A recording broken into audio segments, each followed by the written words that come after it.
오늘 말씀에는 놀라운 광경이 제자들에게 또 모인 사람들 가운데 펼쳐집니다.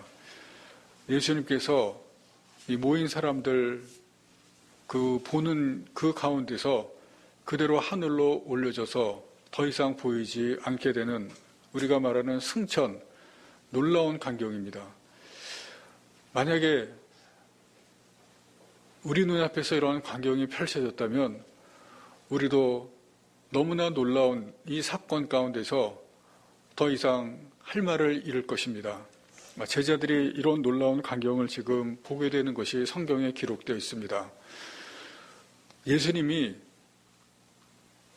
지난날의 예수님이 아니고 그리고 지난날 예수님이 믿었던 그런 예수님이 아닙니다. 여러분, 이런 광경을 보았다면 정말 예수님이 나의 구주시고 정말 예수님이 메시아라고 하는 것을 믿지 않을 수가 없고 거부하지 않을 것입니다. 그 광경을 제자들이 목도합니다. 그리고 천사들이 나타나서 제자들에게 지금 이 모습 그대로 예수님이 다시 세상에 오실 것이라는 것을 이야기하는 것을 듣습니다. 이 놀라운 광경을 제자들이 목격합니다. 그런데 오늘 말씀 가운데서는 예수님께서 이 땅에서 마지막으로 하신 말씀이 기록되어 있습니다. 세상에 계실 때 마지막으로 하신 그 말씀을 하시고 하늘로 올라가는데 우리가 잘 아는 1장 8절 말씀입니다. 다시 한번 우리가 잘 알지만 보도록 하겠습니다. 오직 성령이 너에게 임하시면 너희가 권능을 받고 예루살렘과 온 유다와 사마리아와 땅끝까지 이르러 내 증인이 되리라.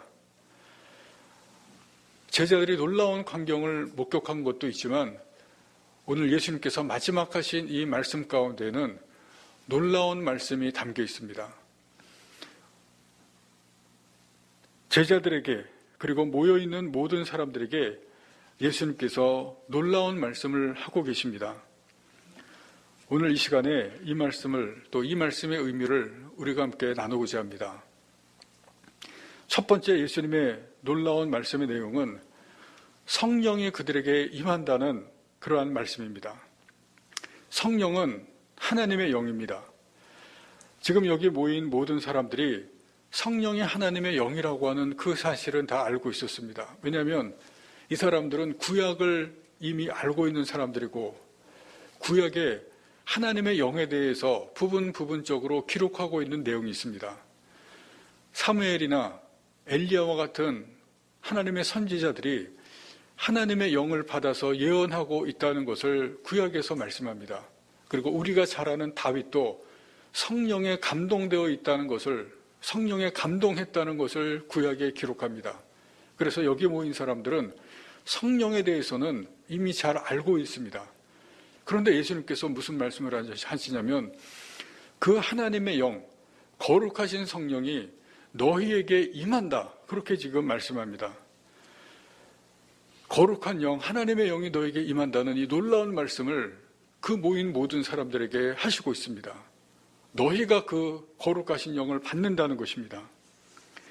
그런데 요한복음에 보시면 이미 예수님께서 제자들에게 성령이 너희에게 오신다는 말씀을 합니다. 내가 떠나면 성령께서 너에게 온다.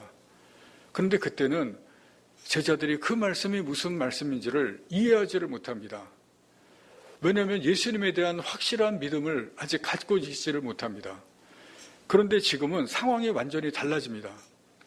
부활하신 예수님을 보았기 때문에 예수님이 죽은 것을 분명히 보았는데 다시 살아나는 것을 목격했기 때문에 예수님의 말씀이 완전히 다르게 들리고 예수님의 하신 말씀을, 모든 말씀을 다 믿는 것입니다.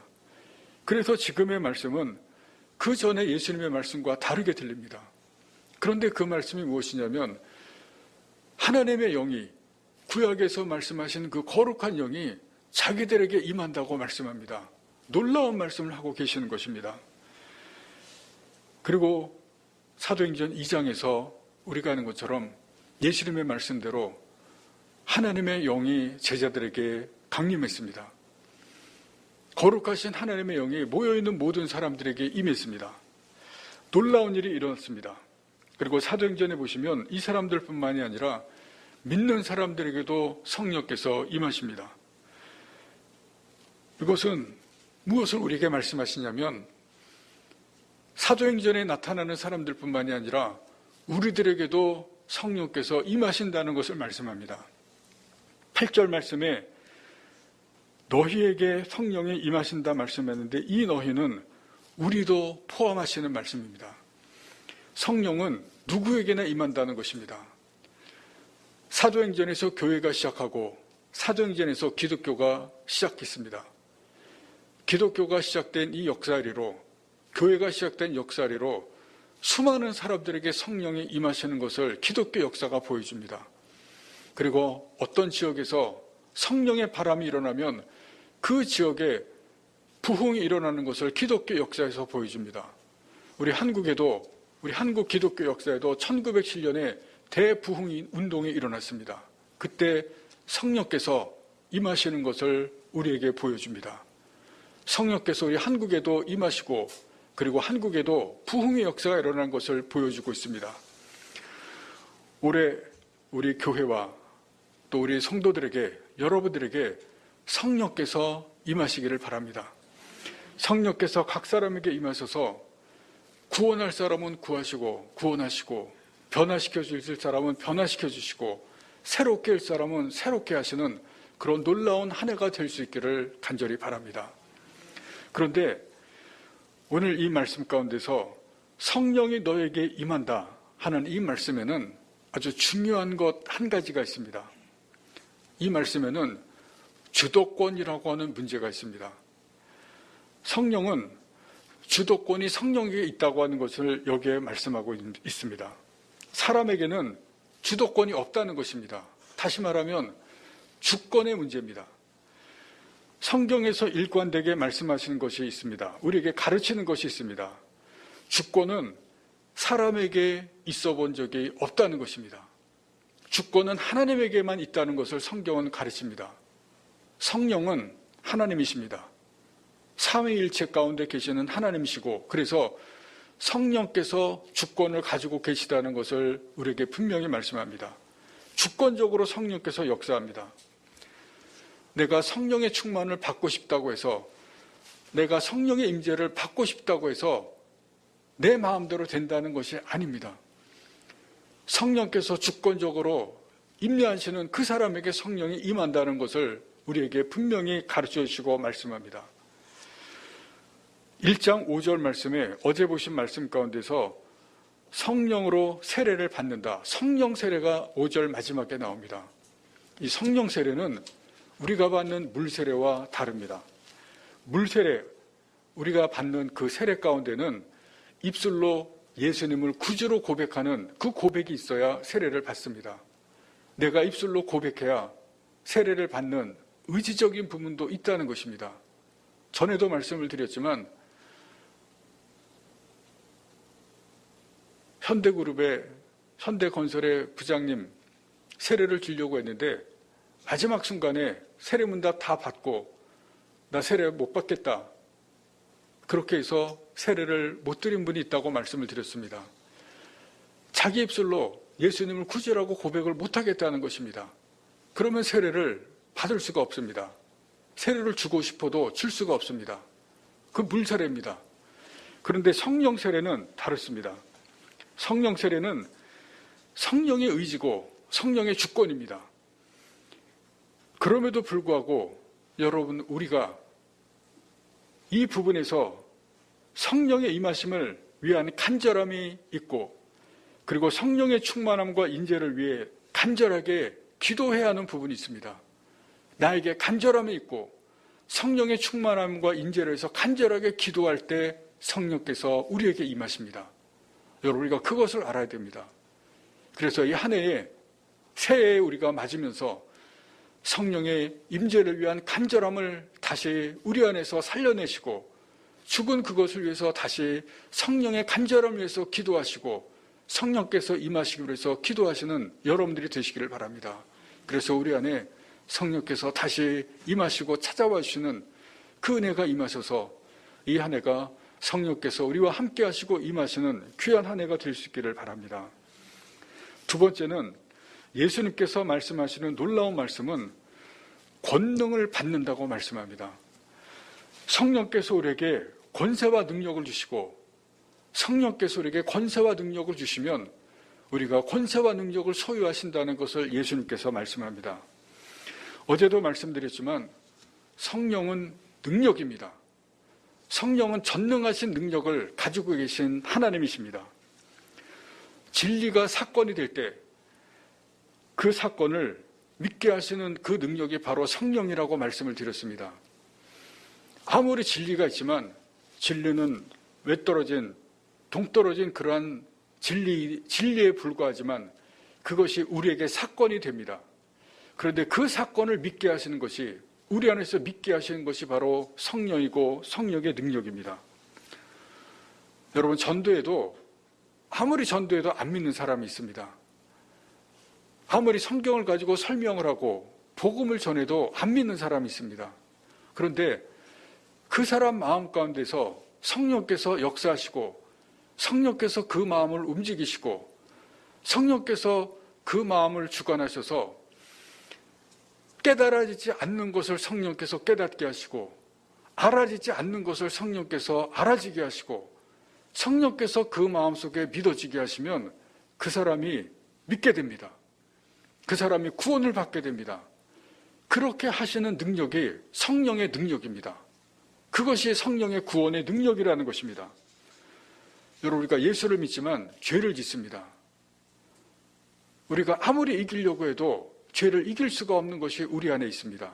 그런데 성령께서 우리 안에 임재하시면 성령께서 우리 안에 거하게 되시면 성령께서 우리로 하여금 죄를 이길 수 있게 하십니다. 왜냐하면 성령은 죄를 이기는 능력이기 때문에 그렇습니다. 성령께서 우리에게 죄를 이길 수 있는 권세와 능력을 주실 때 우리가 죄를 이길 수 있고 죄를 극복할 수 있게 되는 것입니다. 성령 안에 있는 죄와 성령 안에 있는 죄를 이길 수 있는 권세와 능력이 우리 안에 주실 때 우리가 비로소 그때 죄를 이기고 극복하고 승리하는 것입니다. 전도하라고 하면 두려워하는 사람이 있습니다. 나는 전도 못한다고 하는 사람이 있습니다. 여러분 그런데 성령께서 우리 안에 오시면 성령께서 우리에게 담대함을 주시고 우리에게 용기를 주십니다. 우리의 입술을 열어주십니다. 전도하는 능력이 성령의 능력입니다. 성령께서 우리에게 오실 때 능력을 주시고 권세를 주실 때 우리가 담대함과 용기를 가지고 전도하고 복음을 전하게 되는 것입니다. 그것이 성령의 능력입니다. 성령의 능력은 병든 자를 위해서 기도할 때 귀신을 쫓아내고 그리고 죄를 물리치고 병의 근원을 없애는 치료의 능력입니다. 그것이 성령의 능력입니다. 사도행전을 보시면 성령을 받은 많은 사도들과 집사들 그리고 성도들이 불치병을 고치고 죽은 자도 고치는 것을 볼 수가 있습니다. 예수님께서 1장 8절에서 말씀하신 것처럼 성령의 권능을 주신 것을 받았기 때문에 그런 능력과 권세가 나타나는 것입니다. 여러분 한번 생각해 보시기 바랍니다. 성령은 능력이라고 말씀을 드렸습니다. 하나님이시기 때문에 전능하신 능력을 가지고 계십니다. 그런데 그 능력을 받은 사람들이 어떤 사람들입니까? 그 능력을 받은 성경에 나오는 그 사람들 어떤 존재입니까? 오순절날 성령께서 임하신 120명의 사람들은 갈릴리 사람들이 대부분입니다. 천사가 하늘로 올라가면서 말한 11절 이런 말씀이 있습니다. 갈릴리 사람들아. 갈릴리 사람들이 대부분인 것입니다. 그런데 그 갈릴리 사람들은 뛰어난 사람들이 아닙니다. 예루살렘의 도시, 예루살렘에 배운 사람들이 이 갈릴리 촌에 있는 배우지 못한 사람들을 얼마나 무시했는지를 성경에 보면 나옵니다. 어부들이 많았고 여자들이 많았고 잘나지 못한 별 볼 일 없는 그러한 사람들이 갈릴리 사람들이었습니다. 그래서 사도 바울은 이렇게 표현합니다. 고린도후서 4장 7절 말씀입니다. 우리가 이 보배를 질그릇에 가졌으니 이는 심히 큰 능력은 하나님께 있고 우리에게 있지 아니함을 알게 하려 함이라. 여기에 보배를 질그릇에 가졌다는 표현이 나옵니다. 이 보배라고 하는 것은 복음도 되고 예수님도 되고 성령도 됩니다.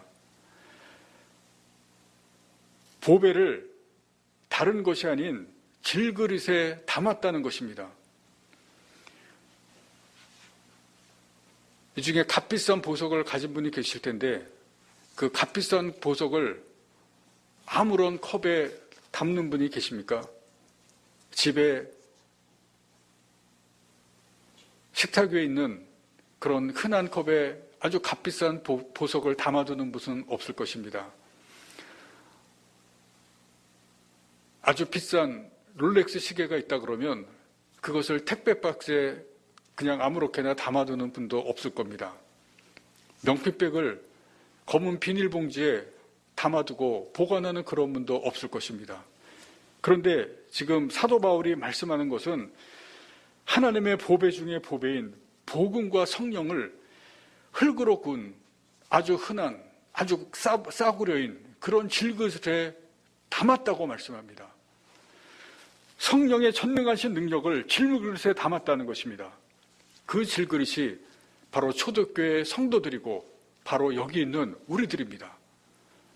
그 질그릇에 성령의 능력을 담아 주셨다는 것입니다. 여러분, 이것은 아무에게나 막 퍼준다는 그런 말씀이 아닙니다.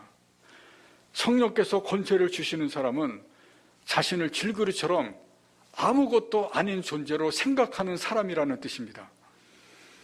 자신을 아무것도 아닌 존재로, 무능한 존재로 생각하는 그러한 사람이어야 성령의 권세가 임한다는 것입니다. 내가 뭐라도 된 것처럼, 내가 뭐라도 능력이 있는 사람처럼, 난 사람이란처럼 생각하는 사람에게는 성령의 권세와 능력이 임하지 않는다는 것을 말씀합니다. 이미 가진 권세와 능력으로 든든하기 때문에 그렇습니다. 이미 가진 것으로 스스로 해결할 수 있기 때문에 성령께서 그러한 사람에게는 임하지 않습니다. 여러분, 그런데 오늘 우리 한국교회, 여러분 오늘 우리의 상태를 한번 보시기를 바랍니다. 한국교회가 또 한국의 성도들이 이미 가진 것으로 생각하고, 이미 내가 능력 있는 사람으로 생각하고, 이미 내가 뭔가 된 사람으로 생각합니다. 한국교회가 왜 이렇게 세상 사람에게 비난을 받고 왜 더 이상 능력을 나타내지 못합니까? 하나님 앞에서 질그릇으로 생각하지 않기 때문에 그렇습니다. 금그릇으로 생각하고 은그릇으로 생각하고, 그리고 그렇게 되려고 노력하기 때문에 그렇습니다. 성령의 임하심으로 권세와 능력을 주시려고 해도 이미 금그릇과 은그릇으로 생각하기 때문에 능력과 권세가 임하지 않는 것입니다. 더 이상 나타나지 않는 것입니다. 우리가 오늘의 말씀을 잘 보시면서 사도 바울이 우리에게 하시는 말씀을 잘 들으면서 보배는 질그릇에 담겼다는 것을 다시 한번 생각하시면서 우리가 어떤 존재인지를 하나님 앞에서 보시기를 바랍니다. 여러분, 우리는 아무것도 아닌 존재로, 아무것도 가질 수 없는 존재로, 무능력한 존재로 하나님 앞에 서야 됩니다. 그래야 그 권세와 능력이 성령께서 임하실 때 질그릇에 담겨지는, 아무것도 아닌 존재에 담겨지는 것을 다시 한번 우리가 생각하시기를 바랍니다. 여러분, 우리 새해를 맞습니다. 여러분, 우리 새해에 하나님 앞에서 내가 아무것도 아닌 존재로, 무능력한 존재로, 아무것도 할 수 없는 존재로 하나님 앞에 서시기를 바랍니다. 그때에 성령께서 우리에게 권세를 주시고 능력을 주십니다. 여러분, 한국에 복음이 임했을 때, 한국에 하나님께서 예수 그리스도를 전해주셨을 때, 그때 성령의 역사가 나타났던 것은 성도, 우리의 선배들이 하나님 앞에서 질그릇이었기 때문에 그랬습니다. 질그릇으로 하나님 앞에 섰기 때문에 성령께서 임하시고 능력과 권세가 나타났습니다. 그런데 점점 교회가 커지고 점점 성도들이 많아지고 나서 변질됐습니다. 금그릇이 되고 은그릇이 되고, 그리고 보석과 같이 되려고 노력했기 때문에 지금은 더 이상 능력이 나타나지 않습니다.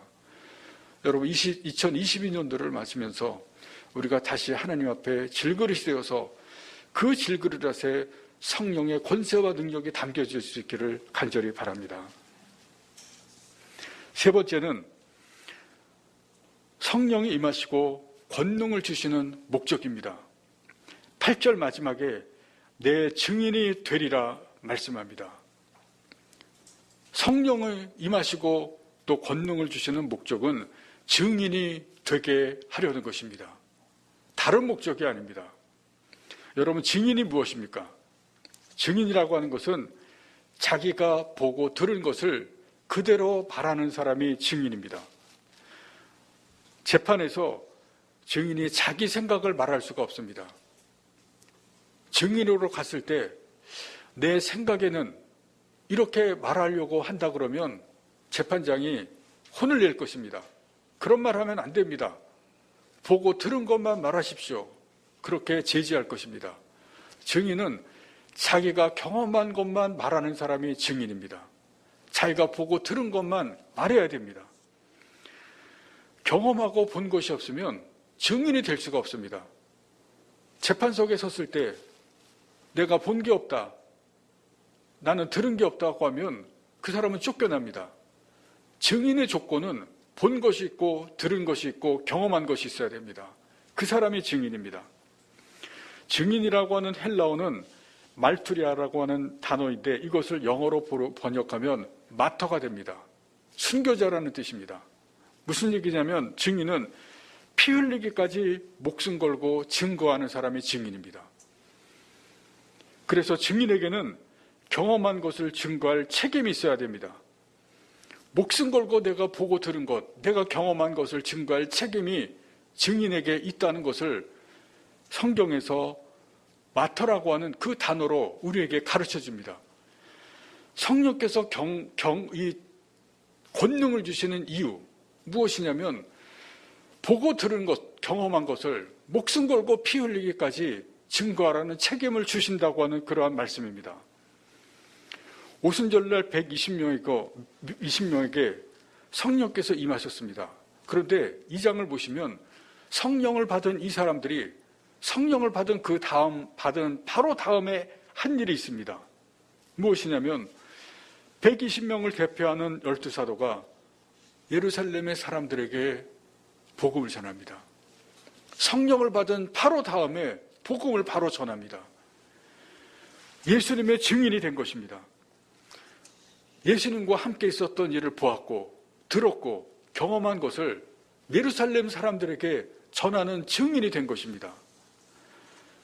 그리고 성령께서 그들에게 예수님의 증인이 되도록 권능을 주셨습니다. 그래서 한 것이 무엇이냐면 베드로와 요한이 나면서부터 안진뱅이 된 사람을 일으켜 세웁니다. 권능을 행한 것입니다. 다른 제자들도 병자들을 일으키는 기적들을 행했습니다. 그리고 집사로 세움 받은 사람들도 기적을 행합니다. 여러분, 그 목적은 무엇이냐면 예수님의 증인이 되는 것입니다. 그리고 유대를 넘어서 사마리아로, 유럽으로 땅끝까지 하나님의 복음을 전파하게 됩니다. 여러분, 우리가 예수님을 믿고 구원을 받은 것은 하나님의 은혜입니다. 우리는 정말 귀한 것을 하나님께로부터 은혜를 받았습니다. 그런데 하나님께서 우리를 구원해 주시고 생명을 주신 것은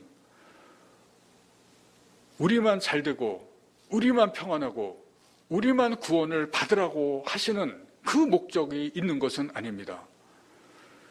우리에게 이 은혜를 주신 것은 우리가 받은 이 생명과 우리가 받은 이 귀한 것을 알지 못하는 사람들에게 전하라는 것입니다. 오늘 말씀에 있는 것처럼 예수의 증인이 되라고 하는 것입니다. 그것이 바로 우리를 구원해 주시고 우리에게 은혜를 주신 예수님의 목적입니다. 말씀을 준비하면서 오늘 한국교회의 쇠퇴에 대해서 생각해 보게 되었습니다. 왜 한국교회가 지금의 이 모습이 되었고 왜 한국교회가 점점 쇠퇴가는가? 여러 가지 목적이 있을 여러 가지 이유가 있을 것입니다. 그런데 그 중에 하나가 오늘 말씀과 관련이 있습니다. 예수님께서 교회를 세우신 목적은 하나님 나라를 전하는 것입니다. 우리를 구원해 주신 구원하시고 우리에게 주신 명령과 사명도 복음을 전하는 것입니다. 그런데 한국교회와 성도들이 그 사명을 점점 잊어버리고 있습니다. 그 사명을 점점 놓치고 있습니다. 복음을 전하기 위해서 교회 밖으로 나아가야 하고 증인으로 사람들에게 우리의 경험, 예수를 믿은 경험과 구원의 경험을 사람들에게 증거해야 되는데, 그러나 교회 안에만 머물러 있고 교회 안에서만 즐거워하고 교회 안에서만 교제합니다. 우리가 잘 아시는 것처럼 물이 흘러나가지 않고 계속 고여있으면 썩습니다. 교회도 마찬가지입니다. 우리가 교회 안에만 있으면 교회는 썩게 되고 생명력을 상실하게 됩니다. 교회는 복음을 두고 밖으로 나가야 되고 나가서 증거해야 됩니다. 여러분, 성령께서 성도들에게 권능을 주시는 이유는 우리로 하여금 복음을 전하는 증인이 되라고 하는 그러한 이유입니다. 많은 분들이 권능을 받기를 원합니다. 권세와 능력이 있기를 원합니다. 그 목적이 내가 평안하게 되고 내가 잘 살게 되고 내가 복을 받기를 원하는 것입니다. 그러나 오늘 주님은 분명히 말씀합니다. 권능을 받고 내 증인이 되라고 하는 것입니다. 여러분, 우리가 이 주님의 명령을 다시 한번 마음에 새기고 우리가 성령이 임하고 권능을 주시는 목적을 다시 한번 우리가 기억하면서 이 명령에 순종하고 이 명령을 따라서 사시는 여러분이 되실 수 있기를 간절히 바랍니다. 성령께서 임하시고 성령께서 권능을 주시는 목적을 다시 한번 새기면서 이 한 해를 살아가실 때 우리가 생명을 가지고 살아있는 그러한 삶을 사시는 저와 여러분이 될 수 있기를 간절히 바랍니다. 여러분, 새해를 주셨는데 이 새해를 우리가 살아갈 때 여러분, 내 뜻과 내 목적을 달성하는 그러한 삶이 아니라 우리가 성령을 받고 성령의 권능을 받고 살아갈 수 있기를 바랍니다. 다시 한번 우리가 성령이 임하시기를 간절히 사모하는 모습으로 기도하시면서 성령께서 나와 함께 하시는 그러한 삶이 우리의 삶이 되기를 바랍니다. 우리가 사도행전을 이제부터 시작합니다. 사도행전의 말씀을 다시 봅니다. 우리의 삶은 내가 내 삶을 이끌어가는 삶이 아니라 성령께서 함께 하시고 주관하시고 인도하시는 그러한 삶이 되기를 바랍니다. 그리고 성령께서 함께 하셔서 성령께서 우리의 삶을 어떻게 주관하시고 인도하시고 성령께서 우리와 함께 하심으로 성령께서 나에게 주시는 권능으로 살아가는 그러한 삶이 어떠한 삶인지를 이제 올해 다시 한번 경험하시는 여러분이 되실 수 있기를 간절히 바라고, 여러분, 그리고 더 중요한 것은 우리가 살아가는 삶의 목적입니다. 여러분, 왜 하나님께서 주신 이 인생을 살아갑니까? 우리가 살아가는 삶의 목적이 무엇입니까? 말씀을 준비하면서 저도 많은 새로운 깨달음을 얻고 그리고 다시 한번 나의 삶을 재정비하는 그런 시간을 갖게 되고 또 우리 교회의 목적을 다시 한번 정비하는 시간을 갖습니다. 우리가 살아가는 삶의 목적의 가장 중요한 이유 중에 하나는 예수 그리스도의 복음을 증거하는 것입니다. 증인이 되는 것입니다. 여러분, 지금까지 그렇게 살지 못했다 그러면 우리에게 주신 삶의 목적을 다시 한번 깨달으시면서 증인의 삶을 사는 저와 여러분이 될 수 있기를 바랍니다. 여러분, 그럴 때 지금까지 알지 못했던 그러한 삶이 우리에게 펼쳐질 것입니다. 성령께서 우리에게 알지 못했던 새로운 것을 알게 하시고 깨닫게 하실 것입니다. 여러분, 구원을 받으셨습니다. 여러분, 몇 명을 구원하시고 몇 명에게 이 복음을 통해서 새로운 삶을 살게 하셨습니까? 여러분, 우리에게 남은 생애 동안에 내가 가진 복음을 가지고 내가 가진 이 생명을 가지고 사람을 살리는 그러한 하나님께서 내게 주신 그 사명을 감당할 수 있기를 바랍니다. 그 증인의 삶을 살 수 있기를 바랍니다. 하나님께서 나에게 주신 말씀이고 나에게 하라고 하신 일입니다.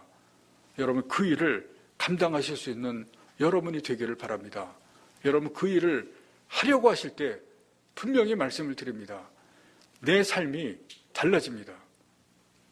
지금까지와는 다른 삶을 살게 됩니다. 2022년부터 여러분, 이 말씀 하나님 예수님께서 마지막으로 하신 이 말씀을 보시면서 내 삶을 어떻게 살았는지 돌아보시면서 주님께서 나에게 어떠한 삶을 살게 하시는지를 보시면서 지금까지와는 전혀 다른 그러한 삶을 사실 수 있는 여러분이 되실 수 있기를 간절히 바랍니다.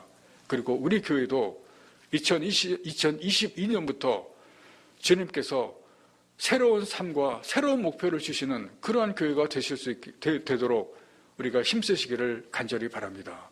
기도하시겠습니다.